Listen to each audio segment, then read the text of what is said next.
Hey guys, today we're going to do an unboxing and overview of the Panasonic Dp-Ub420.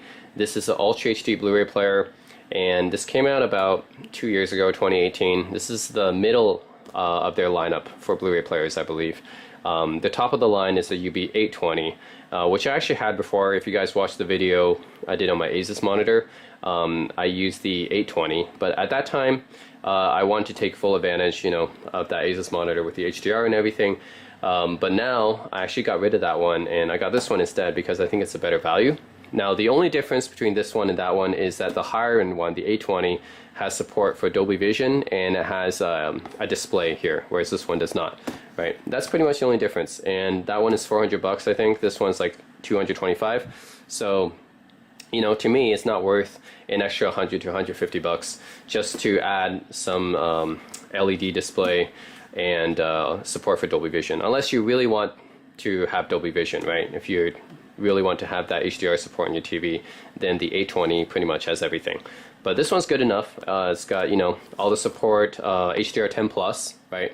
Including this one, and HLG, I believe, as well. So it has support for all the HDR formats except for Dolby Vision. And it has all Panasonic's technologies built in as well, so there's nothing missing there.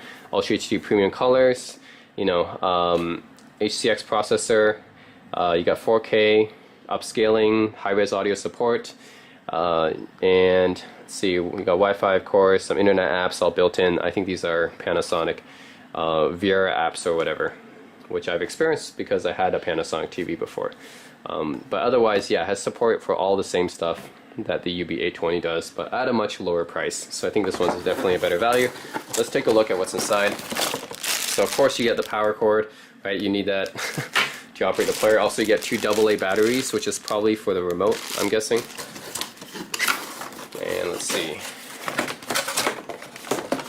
This is the player, and this is the manual, of course. You need to know how to operate the device, although a Blu-ray disc player is generally pretty simple and straightforward to operate. And then this is the remote. So you can look at the remote. You got power button, AV, volume up and down, open, close, Blu-ray player, audio, and then this is all the numbers for the channels and stuff, I guess. And yeah, just inputting that. It looks like a phone pad, actually, like a numpad. Video settings, status, playback info, internet. What's the internet button do? I'm not sure about that. Search, play, and search is like go back, maybe in a Blu-ray player. This can also play DVDs and regular Blu-rays, of course, so that might be useful for that. Skipping, pausing, stop, also CDs as well, so I guess that's why some of this might be useful to skip. And pop-up menu, HDR setting. You got a dedicated Netflix button, right? Netflix is the most popular streaming service. Home, top menu, navigation right here, option return, and then you got the RGYB buttons, which I don't really use, and I'm not too familiar with those. But those of you guys who know what these buttons do, then let me know, because I don't really use them. But yeah, that's the remote. Operates on AA's, and yep. Let's look at the player itself. Let's see. This is a pretty light player. It's definitely. So I can hold it with one hand. Like, that's how light it is. It's pretty light, and it's pretty slim too. So super slim player right here. So yeah, this is a super slim, lightweight player. I can hold it with one hand, right? That's how light it is. Generally, you cannot hold a hi-fi or AV equipment with one hand. That's very, very uncommon. But this one is definitely light enough for that. So yeah, Ultra HD Blu-ray, and then you got open, right? Eject the Blu-ray or CD or DVD. Then the on button right there. On-off button, and yeah, this one opens up, and then you can see the inside. This is where the Blu-ray player is for Ultra HD Blu-rays, UHD Blu-rays, regular Blu-rays, DVDs, and CDs, all supported. No support for SACD, but those of you who have SACDs probably have a dedicated player for that anyways. Then you got USB port right here, and then you got some LEDs here. Again, there is no text display here. You had to upgrade to the Ub820 model to get an actual text display. But for me, I don't think that's really worth an extra $100 or $150 just to have that text display. So I'm okay with not having it for this cheaper model right here. It's only like $225, so that's fine. And then at the back, you have, of course, your AC in, Java. This is Java powered? Okay, I did not know that. But apparently it's powered by Java, just like the websites are. DTS HD Master Audio, Dolby Audio support, of course. You got audio out, HDMI, audio out only, and video out. So there's two HDMI outputs right here. If you only want to output the audio, you would use this one. And if you want to output both the audio and the video, then use this one.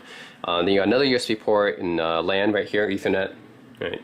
And optical out as well. So if you have something that takes an optical in, a lot of receivers do, then you have an optical out right here, and that's it.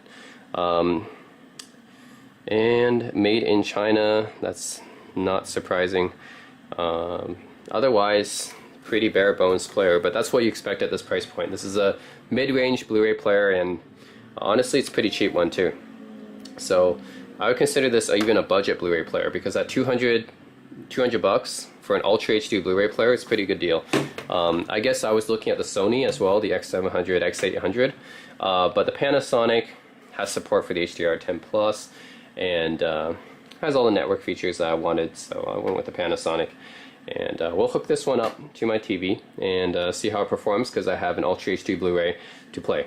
And that's it. Let's go take a look at how this actually performs. Alright guys, so the movie I'll be using to demonstrate this 4K Blu-ray player is The Avengers, the original one from 2012, which has been re-released in 4K Ultra HD. So I have the disc right here, and we'll just be popping that in. And I have the Blu-ray player all hooked up right now. You can see the 420 Panasonic, and let's just put the disc in. Alright, and you'll notice that there is no display on this player, so for that you'll need to upgrade to the higher end model, the 820, which, you know, they'll add in LCD or a LED display actually. So that's one of the few differences between the two. So we'll just, there we go. And then we'll just see it automatically play the movie. So basically everything will have to be done on the TV, since there's no display on the player itself. Alright, so this is the UHD. When I put it into the Blu-ray player, it shows the menu, so I'm going to use the remote right now, of course, to select. I'm going to use, there's an English descriptive audio, there's English. So one thing about UHD Blu-rays and even regular Blu-rays that I kind of don't like is the fact that they don't put too many extras. So remember when you had DVDs, they had a lot of different extras, and they usually put, like, you know, different commentary tracks and scenes like that, but they don't seem to put that for new Blu-rays and stuff like that. So that's a little bit unfortunate. Alright, so we do get Dolby Atmos and DTS:X, because this is a UHD Blu-ray, and HDR as well. So you guys can hear it with the soundbar. I'm gonna actually connect it to the soundbar so you guys can hear it with the full glorious 7.1.2 audio all enabled. Alright guys, so now I got hooked up to my soundbar so you guys can experience the full 7.1.2 Dolby Atmos mix, and you guys can see everything in the full HDR 4K glory, right? This being 4K UHD. The benefit of buying a UHD, by the way, versus like streaming or anything else, is the fact that you get some guaranteed quality control. So you get the guaranteed fact that it's going to have HDR. Most UHD Blu-ray discs also have Dolby Atmos and DTS:X on them as well. So you get that kind of guaranteed, which is why I still like physical media sometimes, right? Because when you download or stream something, you don't always get that guaranteed. Like, some might have some HDR standards, some might not. Some might have Atmos, some might not, right? Whereas with UHD Blu-rays, you get some kind of guaranteed standards. So that's why some people still, you know, prefer to have UHD Blu-ray players and physical discs like me. Okay, so let's look at a scene. Of course, I'm only going to show a little bit of each scene because of copyright reasons, but You guys can hear it, and the audio is going to be very loud, by the way, because for UHD Blu-rays, since it's like always like full atmos, I can turn it up quite a bit. So let's go to the famous Avengers assembled scene right here. I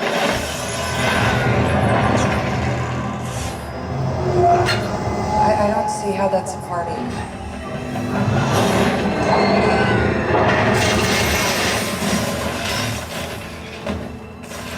Dr. Banner, now might be a really good time for you to get angry. That's my secret, Cat. I'm always angry.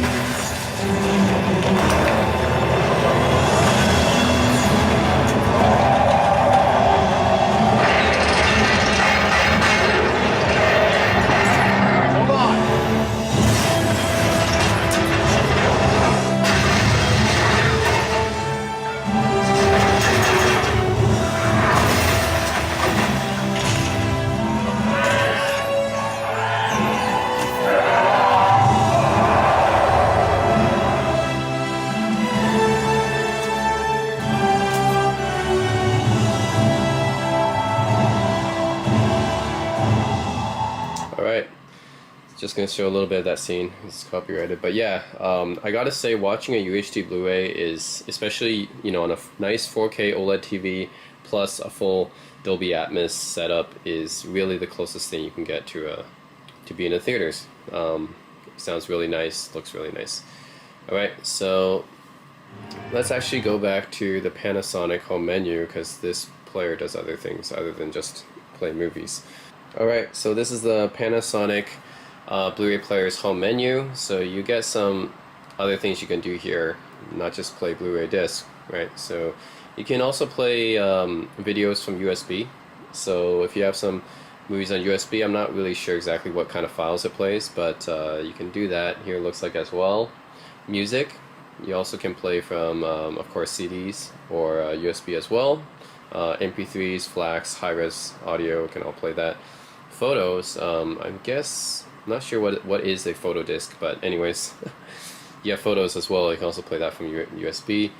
Alright, so if we go to home network, we can actually play media from our network servers. So if you have a NAS server or any device connected to DLNA, you can actually play through that. You can also do mirror and media render, which I haven't tried yet. But let's do network media playback, because I do have a NAS server hooked up. So, okay, this is my Synology disk station on here, actually. You guys can see that. So I found it on the network, so I'm connected, wired to the network right now.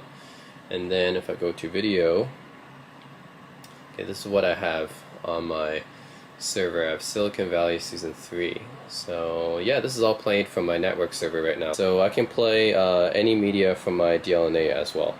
So that's pretty useful to have. I'm not going to play too much footage because of the copyright thing, but you guys know what it does, basically.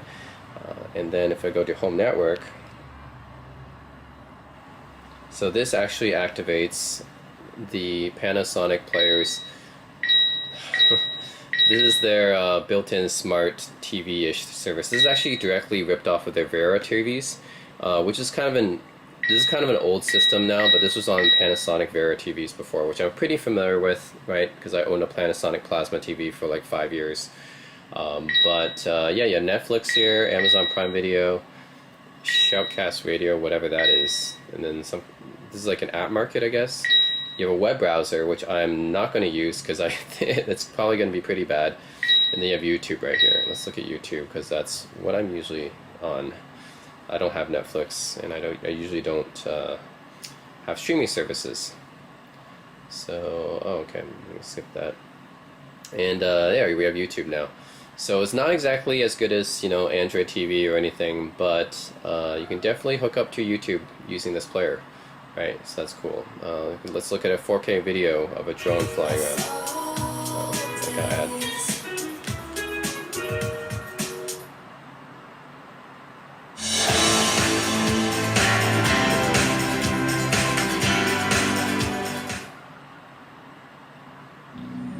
Alright, so this is a 4K UHD video from YouTube that I'm playing using the Panasonic player right now. So that's pretty cool. You can connect to your YouTube on this. That's pretty nice footage. Okay, I can even this might be nice to have even as like a wallpaper or something like that, like a screensaver type of thing. You know how you go to one of those electronic stores, Fry's, Best Buy, and they'll have all these TVs set up, and this will be probably one of the videos they'll be looping on those TVs, right? Is one of these 4K drone shot videos. It's really nice and relaxing, and really shows off the colors of the TV. In my case, I'm using the LG C9 OLED TV. So on my TV, it looks really nice, right? It being a 4K OLED with HDR. I believe this video is also HDR as well. So definitely shows it off very nicely. But yeah, definitely Panasonic player can also play YouTube, which is nice, and 4K YouTube videos are also nice to see on there. And I was using the Panasonic service, which is, you know, kind of laggy and outdated, but at least you have it. Oh, there's a more. Okay, so there's a AccuWeather. For some reason, if you ever want to see the weather on your TV or the weather forecast, you have that. And then settings and Berliner Philharmoniker. I don't know what that is, but you have that. I wonder what's with these tiles. I don't even know. Like, why even show these tiles if there's nothing on them? Anyways, let's go home. There's nothing. Okay. Alright, so that was network service, and if you guys ever want to see the setup settings, you can also change your wallpaper. So I think you would probably choose a custom photo, because the default wallpaper is pretty uninspiring. And then if you ever want to see what setup options you have this here, all the HDMI settings, video settings, audio settings, 3D settings, because actually it can play 3D Blu-ray videos as well. You can change the language, network settings, even ratings, and other settings right there, like updates and stuff. So yeah, that's basically it, guys. That is the Panasonic Ub420 Blu-ray player, which in my opinion, I've had the 820 as well, the upgraded model, and they're not much different. If you really want Dolby Vision support and the ability, you know, for the Blu-ray player to actually display text from the player, then like have an actual display, then the 820 is probably the one you want. But for me, I think this one's a better value, because you save like $150 by getting this model, and it's really not missing much. It has almost everything that the higher end models have. So I do recommend this one. It's only 200. You can probably find it for about $200, a little bit more than $200, but for that price, it's a really good value. So this is like one of the best Blu-ray players on the, or Ultra HD Blu-ray players on the market, right? Very competitive with the Sony Blu-ray players too. So yeah, that's the Panasonic Ub420. Just showed you guys all the different functions of this player, and hope you guys learned something from it. Please let me know any comments in the comment section below, and as always, thanks for watching.